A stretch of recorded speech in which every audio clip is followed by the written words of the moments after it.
What's going on, guys, and welcome back to another episode of What If. Obviously, we didn't do one yesterday, and we did do one the day before, but that was before all of the draft stuff and trade stuff and stuff. But here we are, we're back with the 2011 version, which would prove to be quite interesting. In 2011, let's look back at the timeline right now. At this point, the What If timeline stands. In 2009, the Hawks lose in the final. 2010, they win the Cup. The Hawks are currently in their peak. Everyone sees them as a juggernaut. 2011 still happens, and they're still the hangover Hawks, and they're the 8th seed in the West, going up against the President's Trophy winning Vancouver Canucks. Round 1, and against Vancouver, they lose 2-0, 4-3, and 3-2. Vancouver has home ice advantage. And then they fight back to force a Game 7, where they win 7-2, 5-0, and 4-3 in overtime on a Ben Smith overtime winner. Ben Smith. And, that's probably the most excited anyone's ever sounded about Ben Smith.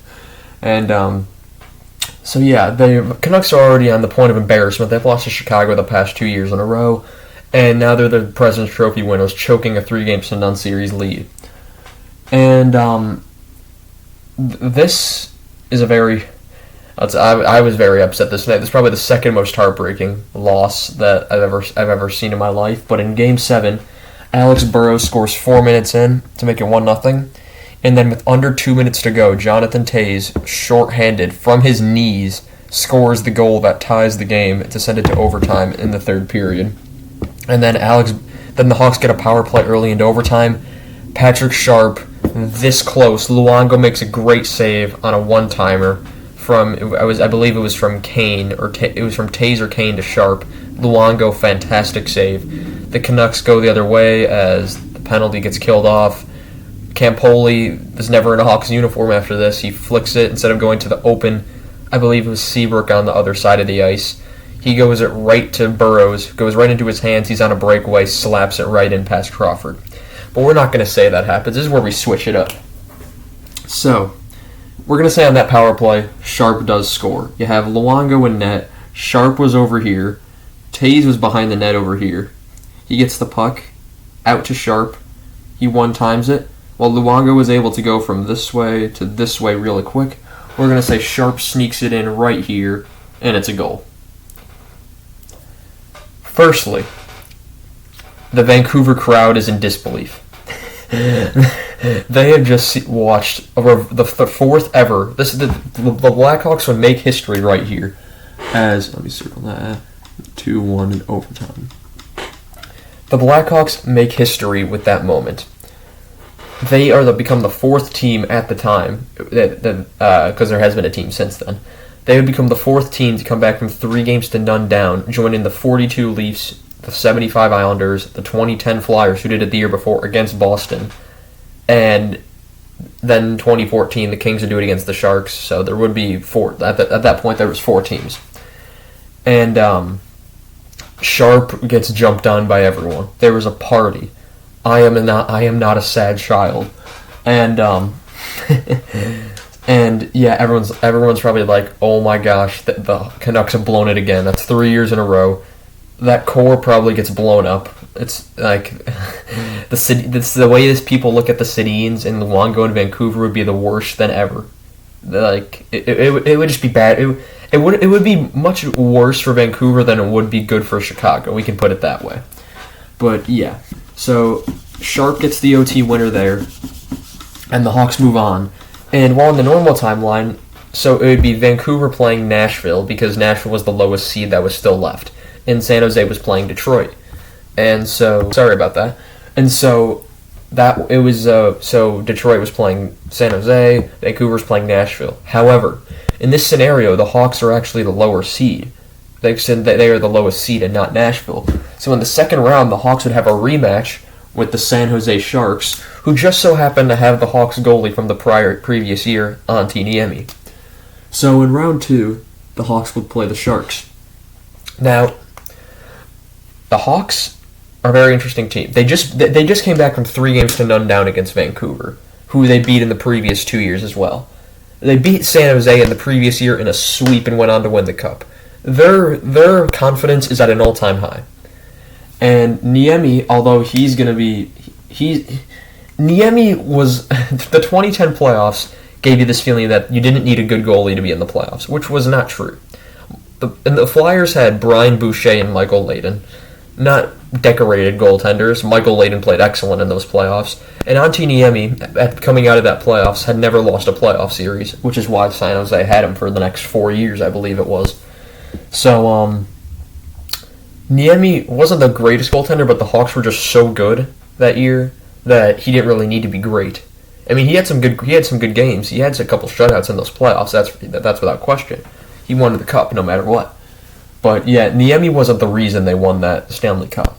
So the Hawks, having just beat the number 1 seed, having just beat the team who was first in goals for and goals against, and the Hawks being the high-flying 7-2, 5-0, 4-3 that they are. They scored 3 goals in this loss, and they are high-flying, and they're just ready to go against the Sharks, who are a bit of an older team. They had Joe Thornton at this time, who was a little past his prime. Patrick Marleau, who wasn't known as a playoff guy still. He didn't really get that reputation until around 2016. I mean, Joe Pavelski was coming into his own. Logan Couture. You still had Vlasic. You had other pieces in there. Just, it's hard for me to think that the Sharks would have beat the Hawks after what just happened.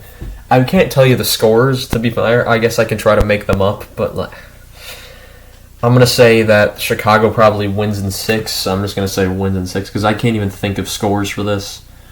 Wins in 6. And, and then between Detroit and Nashville on the other side, Detroit is an older team, and Nashville was at that time a younger team. The only person they'd really lost compared to the previous year was Dan Hamhuis. So Nashville wins the series, and they would go to the conference finals for the first time in their history at this point. And they are playing once again for the 3rd straight series. The Hawks are replaying a match from their 2010 Cup run where they beat Nashville in the first round. They're now playing them in round 3. And I know it's a Barry Trotz. I nearly said a bad word there. Barry Trotz coach team. Nashville was a team that frustrated the Hawks, but the Hawks, through miracles, were able to beat them. Game 5 being one of them. Nashville having home ice advantage, it's going to be a tough series, but I think the Hawks end up winning the series in 7 just because of experience. Nashville was not a very experienced team. Hawks had now been there, done that. And again, they're on such a high, the team of destiny at this point. They came back from 3 games to none down. Yes, only one team of that time who won the Cup, which was the 42, only team who came back from a 3 games to none series lead was the 42 Leafs who won the Cup. The 75 Islanders didn't win the Cup. The 2010 Flyers didn't win the Cup because of these guys. But that's not important. So yeah, Nashville wins in 7, and in the East, everything still plays out to be normal. In the final, the Hawks end up playing Boston. So that would make the 2013 one very interesting. As much the hockey guy said in his review of if the Canucks had lost to Chicago in 2011, he believes they would have won the Cup. I can't picture that. The Hawks are still in 8th seed. You forget that. They didn't have the greatest regular season. Crawford was great in this series. Don't get me wrong. Crawford played fantastic. And I feel he could continue his play into these series. He was better than Niemi. And the reason Nashville series goes to 7 is simply because Nashville is such an annoying team to play against at this stage. They're Barry Trotz. They're very good defensively. Excellent defensive team. Imagine the Islanders of the recency, like 2019 to 2021. Defense wins. Until it doesn't. But the Hawks, they build off offense winning, and we're not going to put that. But Boston is a new beast. Not only do they have excellent defense, they have excellent offense. And Boston also has home ice advantage, which they did not have. So I'm going to say Boston wins game 1 4-1. Boston wins game 2 5-3. Because Tim Thomas was also on an incredible run at this point, so it's very hard for me to think that Chicago gets a game in Boston. They come home to Chicago. I'm going to say the Hawks win. The Hawks are known to have a really high scoring game. So I'm going to say they win 6. Horrible 6. 6-2. And then I'm going to say Boston wins a tight one and 2-1, and then they come home. Boston is also going to win in 5 the Stanley Cup, who I think they'll win. It's hard to say, but I want to say 2-0. Tim Thomas gets the shutout in the clinching game no matter what. Boston is still going to win the Stanley Cup in my eyes. So for 2011, the Hawks lose 3 in finals. Lose the third year of this what if in the finals. So they get Game 3 as the losing team of the series. Usually does win Game 3 if you just look at history. And I should say the winning team of Game 3. But yeah, what they've already done is incredible. Like, this team is already a team, you could argue a dynasty in the Western Conference. 2009, they lose in the finals as a very young team. 2010, they do it. They win the Cup. 2011, they come back from 3-0 down against Vancouver, and they lose in the finals to Boston. And it's hard to me, after beating Vancouver, for them to lose anything until Boston. Boston that year was not going to be denied. I was rooting for Boston in that final. And only time you'll ever see me rooting for Boston. But yeah, with Bergeron, a young Marchand, Lucic was a beast. Tim Thomas was unstoppable. He was not going to be stopped of that season. You also have Zdeno Chara. You have veterans like Caberlet on that team. Was that Mark Savard's final year as well? And Boston was all about quenching demons this year. In the first round, they beat Montreal in 7. They beat Philadelphia, who they blew a 3-0 series lead against, in 4. They beat Tampa in a hard-fought, ridiculous, how Tampa even got there, 7-game series, which had a bit of controversy at the end of it. They say Tampa would have won that series if power plays were called in Game 7, which is hard not to agree. If Chicago plays Tampa, I think Chicago probably beats Tampa that year. And, yeah, that's why I think Boston would win the 2011 Stanley Cup Final, even if. But yeah, that's really all I have for you guys in this one. I want to thank you guys for watching, and I want you to leave your thoughts down below. Do you think Chicago would have won? Do you think they would have beat Boston? Do you think they would have beat San Jose? Do you think they would have beat Nashville or Detroit, whoever won that series, if that's what happened? What do you think will happen next? How do you think?